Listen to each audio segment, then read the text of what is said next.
Hello दोस्तों, नमस्कार। आशा है आप सब बहुत अच्छे होंगे और आपकी पढ़ाई भी बहुत अच्छी तरह से चल रही होगी। देखिए, हम लोग डिप्लोमा में सेकंड सेमेस्टर में अप्लाइड मैथ सेकंड को देख रहे थे। और देखिए, ये डिप्लोमा में सेकंड सेमेस्टर का सबसे इम्पोर्टेंट सिलेबस है, सबसे इम्पोर्टेंट बुक है।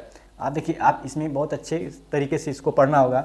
यदि आप इसमें नहीं पढ़ते हैं तो ये कहीं ना कहीं इससे भागने से काम नहीं चलेगा। ये देखिए, तो आप समाकलन को इस सेमेस्टर में बहुत अच्छी तरह से तैयार कीजिए ताकि आगे आने वाले सेमेस्टर्स में आपको कोई दिक्कत ना हो। और सिर्फ सेमेस्टर में नहीं, बाकी मैकेनिक्स या फिर अन्य जगहों पर भी समाकलन का बहुत यूज है। और देखिए, ये ज़्यादा कठिन चैप्टर भी नहीं है, बहुत आसान है। इसमें सिर्फ और सिर्फ आपको मेन फार्मूलों को याद रखना होगा और उसको अप्लाई करने का तरीका जानना होगा। बस इतना ही करना है और ये काफ़ी अच्छी तरह से आपको आ जाएगा। और देखिए, इसके पहले हम लोगों ने चैप्टर 1 को पूरी अच्छी तरह से कंप्लीट किया है। यदि आपने उसको नहीं देखा तो देखिए, और यदि कोई क्वेरी हो तो मैसेज कीजिए या फिर हमारे टेलीग्राम पर भी आप मैसेज कर सकते हैं।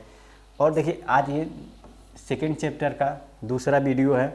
और दूसरे वीडियो में देखिए, इसमें हम पिछले वीडियो में बताएं कि इसमें 4 टाइप के प्रश्न पूछे जाते हैं। तो फर्स्ट वीडियो में टाइप 1 से रिलेटेड हम लोगों ने प्रश्नों को देखा। आज हम देखेंगे कि सेकेंड वीडियो में टाइप 2 के प्रश्नों को देखेंगे। जैसे देखिए, टाइप 2 में क्या होता है कि इसमें जैसे कि हमने पिछले टाइप 1 में देखा था कि ये यदि दिया हो ax प्लस माइनस बी, यदि इस रूप में दिया गया हो तो हमें किस तरह से उस प्रश्न को सॉल्व करना है। जैसे देखिए, यदि हमें जैसा कि देखिए, यदि ई पर x दिया गया है, यदि इसका समाकलन करने के लिए बोला जाए तो आप इसका इजीली कर देंगे ई पे x।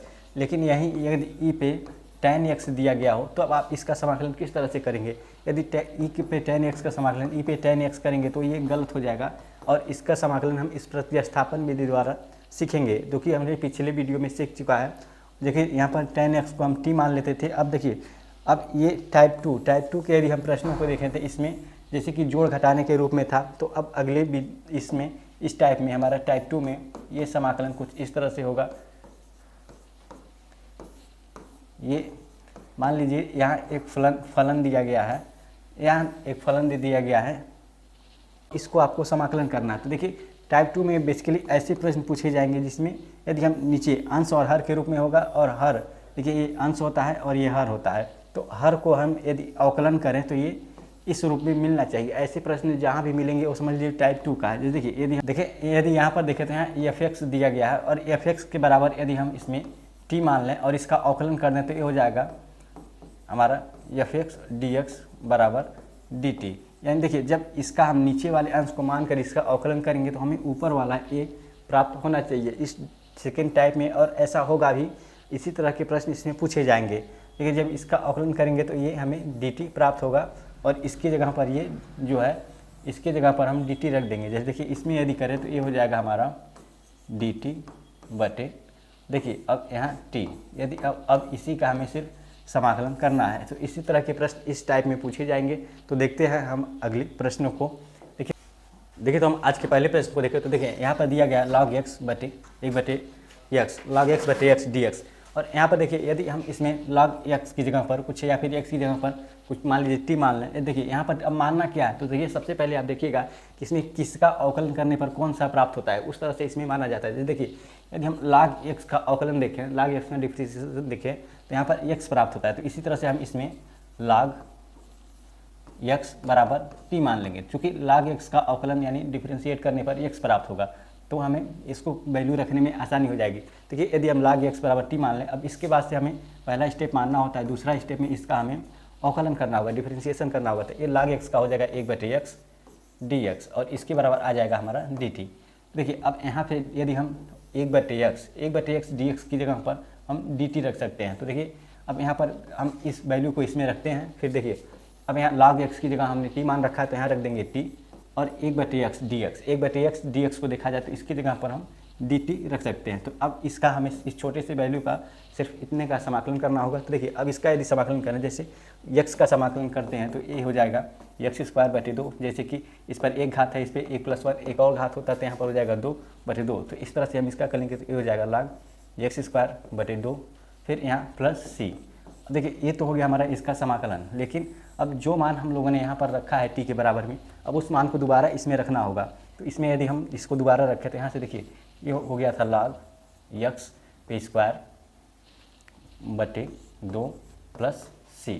इस तरह से हम लोगों ने इसको रखा था। तो अब यहाँ पर log को हमें दोबारा यहाँ रखकर ये हो गया हमारा इस प्रश्न का देखिए तो हम इसके अगले प्रश्न को देखते हैं। देखिए यहाँ पर इस प्रश्न को देखिए इसमें किसमें क्या माना जाए कि हमें इस प्रश्न को करना आसानी हो जाए।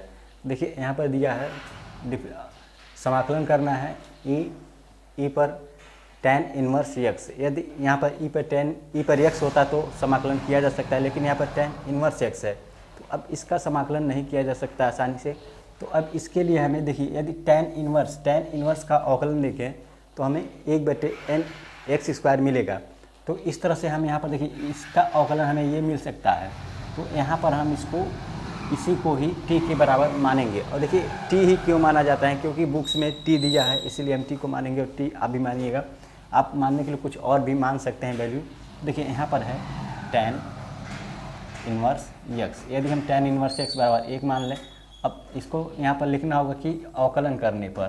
तो यदि tan इनवर्स x का अवकलन करें तो ये हो जाएगा 1 प्लस x² बराबर, और यहाँ dx बराबर dt। ये हो गया हमारा इसका अवकलन करने पर। अब तो देखिए अब यहाँ से tan इनवर्स की जगह पर हम इसको रखेंगे तो हो जाएगा e पर tan इनवर्स की जगह t रखेंगे, और यहाँ पर 1/1 प्लस x² 1/1 यानी dx/1 plus x², dx/1 plus x² की जगह पर हम dt रख सकते हैं। तो अब यहाँ से हमारा ये मिल गया। अब इसका हमें समाकलन यानी इंटीग्रेशन करना होगा। तो अब इसका यदि समाकलन करेंगे तो हमारा e पर t का समाकलन e पर t ही होता है, और यहाँ पर dt यानी इसमें अब प्लस c जोड़ देंगे। अब ये हो गया हमारा इस प्रश्न का समाकलन। लेकिन अब यहाँ पर भी एक अब आखिरी काम, हमें इस वैल्यू t को यहाँ पर रखना होगा। तो ये हो जाएगा e पर tan inverse x plus c। इस तरह से हमारा ये हो गया इस प्रश्न का।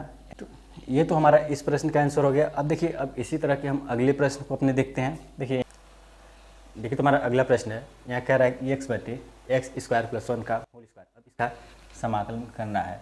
तो देखिए अब इसका समाकलन करने के लिए सबसे पहले तो हमको इसमें मानना होगा कि किसके बराबर t को माना जा सके। यदि देखा जाए इसमें यदि x के बराबर आप t मान लें तो क्या प्रश्न सॉल्व हो सकता है। यदि x की जगह t मान लेंगे तो फिर वही बात हो जाएगी, कुछ इसमें अंतर नहीं आएगा। देखिए इसमें हम पूरे x² प्लस 1 की जगह यदि t मान लें तो करना थोड़ा इजी हो सकता है। देखिए इसमें अब इसका अवकलन करेंगे तो ये हो जाएगा 2x dx बराबर dt।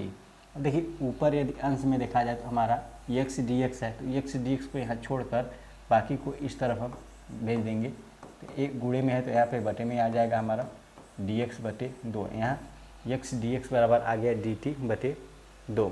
तो अब इसकी जगह पर देखिए अब इसकी जगह पर t माना है तो यहाँ पर रख देंगे हम इसकी जगह पर t, और x dx की जगह पर आया गया हमारा dt/2।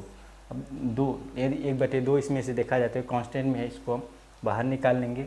और देखिए जैसे 1/x का हम समाकलन करने पर मिलता था हमें log e पर x, तो यहाँ पर भी यदि 1/t है तो यहाँ मिल जाएगा हमें log e पर t और प्लस c, ये प्लस c जो कि जुड़ जाता है हर समाकलन में। अब इस तरह से देखिए ये हो गया हमारा इस समाकलन का आंसर। लेकिन अब यहाँ पर t का मान रखना होगा इस प्रश्न का पूरा आंसर लेकर आने के लिए।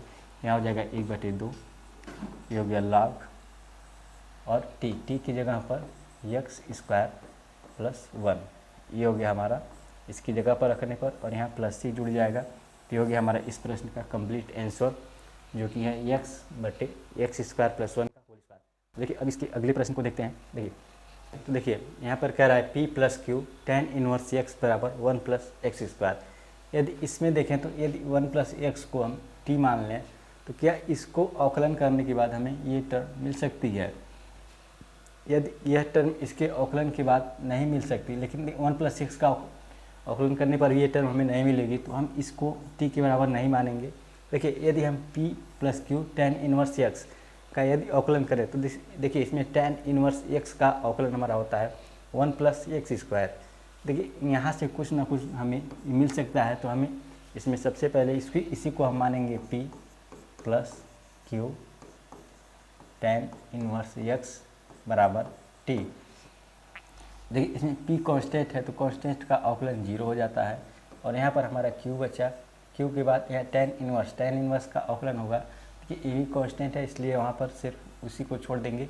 तो यहाँ यदि हम tan इनवर्स का करें तो ये हो जाएगा 1/1 प्लस एक्स स्क्वायर और हो गया dx बराबर dt। और देखिए यहाँ dx/1 प्लस एक्स यानी इसको हम ले लेंगे पूरा तो हमारा ये ख़त्म हो जाएगा, नीचे का टर्म सिर्फ ऊपर बचेगा, तो इसलिए हम उसको छोड़ेंगे और यहाँ पर हम मान लेंगे dx बराबर 1 प्लस एक्स स्क्वायर बराबर dt/q।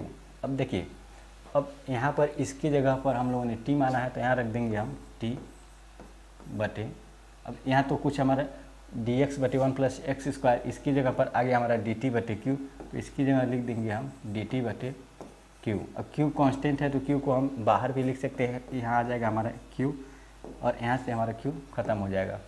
तो अब आगे हम देखिए क्या, आगे इसको x यदि x का अवकलन होता था, x का समाकलन होता था, तो इसी तरह से ये t का भी हो जाएगा, तो t का समाकलन हमारा हो जाएगा t पे स्क्वायर बटे 2 प्लस c। अब t की जगह पर हम लोगों ने p plus q tan inverse माना है, तो इसकी जगह पर हमें t को दोबारा उसमें रखना होगा, तो यहाँ से हो जाएगा हमारा, यहाँ से देखिए यहाँ से अब 1/q और t की जगह पर हम इसको रखेंगे p प्लस q। अब ये tan इनवर्स x, अब इतना ही हम लोगों ने माना है तो ये हो जाएगा। अब इसके ऊपर स्क्वायर है, स्क्वायर और प्लस c, तो ये हो गया हमारा इस प्रश्न का answer, p plus q tan inverse x बटे 1 प्लस एक्स स्क्वायर। देखिए अब यहाँ पर हम इसके अगले प्रश्न को देखते हैं। देखिए अगला प्रश्न है हमारा, देखिए तो अगला प्रश्न है, यह कह रहा है कि साइन x dx बटे रूट में, देखिए तो अगला प्रश्न है ये साइन कास के रूप में है। देखिए ऐसे प्रश्नों में ज़्यादा हमें गलती होने की संभावना होती है, लेकिन क्योंकि साइन का यदि अवकलन करें तो कास और कास का करें तो साइन प्राप्त हो सकता है, यानी इसमें हमें दोनों में से हम किसी को मानेंगे तो दूसरा मिलेगा। लेकिन यहाँ पर सबसे पहले देखिए यदि हमें इस रूट को क्या किया जाए, इस रूट को हटाने के लिए तो सबसे पहले इसमें जो रूट है उसी को हम t के बराबर मानेंगे। तो देखिए यदि हम यहाँ पर मान लें साइन x को t के बराबर मान लें तो इसका अवकलन हो जाएगा कास x और कास x होगा और यहाँ पर आ जाएगा dx बराबर dt। अब यहाँ कास x, अब देखिए कास x dx के बराबर dt मिल गया, तो इस तरह से हमें इसका सॉल्व करना आसान हो जाएगा। लेकिन यदि हम यहाँ पर मान लेते हैं कास x बराबर t मान लें तो आगे क्या मिलेगा, आगे हमें मिल जाएगा माइनस साइन x dx बराबर dt। यदि हम इसको अब देखें तो यहाँ से हमारा ऊपर साइन है और ऊपर साइन dx के रूप में तो कुछ है नहीं, यदि ये बटे में मिलता हमें तो इसका हमें कुछ प्रश्न को सॉल्व करने में आसानी हो सकती थी, लेकिन यहाँ इसीलिए हम इसको कास को नहीं रखें क्योंकि हमें आगे दिक्कत हो सकती है। तो इसलिए देखिए यहाँ पर साइन रखा जाएगा, इस ब्रैकेट वाले इस कर्णी वाले टर्म को हमें इसमें मानना होगा। तो देखिए अब यहाँ हम लोगों ने साइन बराबर मान लिया और कास dx बराबर dt आ गया, तो यहाँ से हम इसको रखेंगे अब अपने, तो यहाँ रूट में साइन की जगह पर t और dx कास x dx की जगह पर dt। तो अब इसको सॉल्व करते हैं और तो देखिए अब यहाँ से हम इसको पहले छोटा कर लिया जाए तो फिर अब देखिए यहाँ पर हमें मिला है 1/, कर्णी में t। अब ये समाकलन इसका करना है, तो देखिए अब इसको हमें 1/, कर्णी में t है, तो जैसे 1/, कर्णी में t करेंगे तो सबसे पहले इस कर्णी को हटाएंगे तो यहाँ से आ जाएगा 1/t पर 1/2। अब इसको ऊपर लेकर जाना होगा, यहाँ से हो जाएगा t पर माइनस 1/2। जैसे कि अब x पर एक n का समाकलन होता था उसी तरह से इसको करेंगे तो ये हो जाएगा t पर माइनस 1/2, फिर यहाँ प्लस 1/, माइनस 1/2 प्लस 1। देखिए अब इसको करेंगे तो हो जाएगा 2 1 3, यानी यहाँ पर t पर 1/2 प्लस यहाँ अब देखा जाए तो यहाँ करेंगे तो हो जाएगा माइनस 1/। देखिए अब यहाँ करेंगे तो हमारा यहाँ आ जाएगा प्लस 1/2 यानी 1/2। तो अब इस तरह से इसको देखा जाए और आगे तो यहाँ से हमें मिल जाएगा, देखिए अब यहाँ हमें मिल गया है tan 1/2 बटे 1/2 को और सॉल्व करेंगे तो 1 2 यहाँ पर आ जाएगा और प्लस c, ये हो गया हमारा इसका समाकलन। लेकिन अब यहाँ tan की जगह पर हमें जो माना है उसको रखना होगा, तो हो जाएगा 2, tan की जगह पर रख देंगे साइन, अब साइन एक्स और फिर ये इस पर 1/2 प्लस सी। अब 1/2 को हम करणी भी कर सकते हैं, तो ये हो जाएगा 2 करणी में साइन एक्स प्लस सी। तो ये हो गया हमारा इस प्रश्न का आंसर। देखिए इसी तरह से एक और प्रश्न को देखिए, जैसे देखिए यहाँ पर कास बटे रूट में साइन था, तो इसी तरह से यदि हम यहाँ पर रख दें, देखिए यदि किसी प्रश्न में यदि यहाँ दे दिया गया है काट बटे ब्रैकेट में साइन या एक्स है, और यहाँ देखिए तो एक प्रश्न दिया गया है, यहाँ कह रहा है कि काट एक्स बटे ब्रैकेट में मतलब रूट में साइन एक्स का हमें समाकलन करना होगा। अब देखिए इसका इस तरह से समाकलन दिया जाए तो इसको किस तरह से किया जाए। सबसे पहले इस काट को हमें साइन और कास के टर्म में तोड़ना होगा।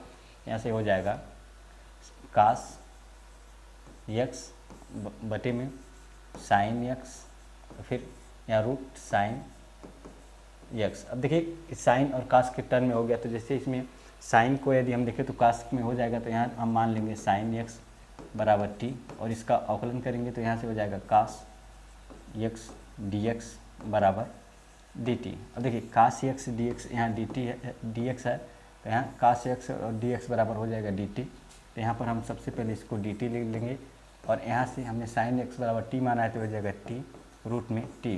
अब देखिए इसको हम सॉल्व करते हैं, तो ए टी और रूट में टी दिया गया है, तो यानी टी गुणे टी पर 1/2। अब यहाँ पर भी घात 1 का है, तो अब इन दोनों को जोड़ें, यदि बेस सेम है तो घात जुड़ जाती है, तो हो जाएगा 1 + 1/2। तो यहाँ से आगे हमारा 3/2 यानी टी पर 3/2। तो इसके लिए हम लिख सकते हैं यहाँ पर देखिए, अब यही टी का 3/2 यहाँ लिखेंगे, तो ये हो जाएगा समाकलन यहाँ टी पर 3/2 dx। अब इसका अब इतने का हमें समाकलन करना होगा, तो इसको समाकलन हम करते हैं। अब देखिए तो यहाँ से हमारा आया है समाकलन ऑफ टी पर 3/2 dx। अब इसका करें तो ये टी हम ये 3/2 हमारा ऊपर आ जाएगा, और माइनस में यहाँ से आगे हमारा डी। देखिए ये सब डी टी है, ये हो गया डी टी। और इसका आप समाकलन करते तो इसमें +1 जोड़ना होगा, तो यहाँ हो जाएगा टी पर -3/2 + 1, फिर बटे में भी -3/2 + 1। अब यहाँ पर देखिए अब इसको हम सॉल्व करें, -3/2 + 1, तो इसका सबसे पहले इसमें बटे 1 लिख कर एलसीएम लेंगे, तो यहाँ आ जाएगा 2 यानी -3 + 2, तो यहाँ से आ गया 1/2 यानी टी पर 1/2।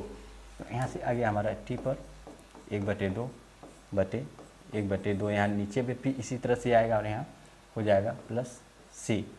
और अब इसको देखिए, अब यहाँ 2 ऊपर आ जाएगा, तो हो जाएगा 2, फिर टी और टी पर 1/2, जो कि 1/2 को हम ब्रैकेट में लिख सकते हैं यदि इसको साफ से लिखा जाए। तो यहाँ से देखिए अब ये हो जाएगा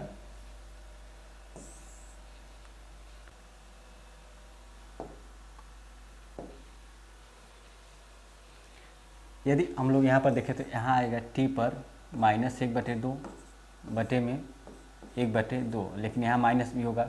तो अब इसको और सॉल्व करें तो यहाँ +c भी है, और सॉल्व करेंगे तो यह हो जाएगा 2, फिर 1/t पर -1/2 यानी रूट में ये हो जाएगा t और +c। अब इस तरह से और देखें तो यह हो जाएगा 2, और जो कि हमने t बराबर साइन रखा है, तो ये हो जाएगा ब्रैकेट में साइन x + c। इस तरह से ये हो गया हमारे इस प्रश्न का। देखिए तो हम अगले प्रश्न को देखें। देखिए यहाँ पर एक प्रश्न दिया गया है sine x cos cube x dx। देखिए अब इसका हमें समाकलन करना होगा, तो इसमें यदि हम साइन की जगह पर t मान लें, पिछले प्रश्न की तरह साइन की जगह साइन x बराबर t, तो ये हो जाएगा साइन x का कास x dx बराबर dt। तो देखिए अब ये तो हो गया इसमें कास x dx। अब यहाँ पर कास क्यूब x है, तो सबसे पहले इसमें हम साइन x फिर कास स्क्वायर x को अलग करेंगे, और यहाँ से हम एक कास अलग कर लेंगे, और ये हो जाएगा dx। और देखिए यहाँ अब कास स्क्वायर x मिल गया, तो कास स्क्वायर को हम 1 माइनस साइन स्क्वायर भी लिख सकते हैं। तो ये हो जाएगा हमारा साइन की जगह पर साइन x, और ये हो गया 1 माइनस साइन स्क्वायर एक्स, फिर यहाँ पर जैसे कि हम लोगों ने यहाँ ये हो गया कास एक्स डी एक्स। अब इसको और अधिक सॉल्व करें तो यहाँ यदि देखें तो हमने साइन के बराबर टी मान रखा है, तो हो जाएगा टी 1 माइनस टी का स्क्वायर, फिर ये कास एक्स डी एक्स, इसकी जगह पर आ जाएगा हमारा डी टी। और इसको सॉल्व करते हैं, टी को हम नीचे अंदर गुणा करें तो यहाँ से आ जाएगा टी माइनस टी पर क्यूब, और ये हो गया डी एक्स यानी डी टी। देखिए अब इसको सॉल्व किया जाए तो हो जाएगा टी पर 1 की घात है, इसमें हो जाएगा 2/2 माइनस, अब टी पर 3 1 4/4 प्लस सी। ये हो गया हमारा इस प्रश्न का आंसर। लेकिन देखिए अब टी की जगह पर हमने साइन रखा है, तो इस साइन को दोबारा यहाँ पर रखना होगा, तो इसका आंसर हो जाएगा, यदि हम साइन को उसमें दोबारा रख दें तो देखिए तो यहाँ पर हो जाएगा साइन स्क्वायर एक्स बटे 2 माइनस साइन पे 4x/4 प्लस सी। इस तरह से हमारे इस प्रश्न का ये हो गया आंसर। देखिए यदि आपको अच्छा लगा हो तो लाइक शेयर सब्सक्राइब और कमेंट कीजिए। सब्सक्राइब तो जरूर कीजिए और अपने दोस्तों में भी ज़्यादा से ज़्यादा इसको बताइए। Thank you.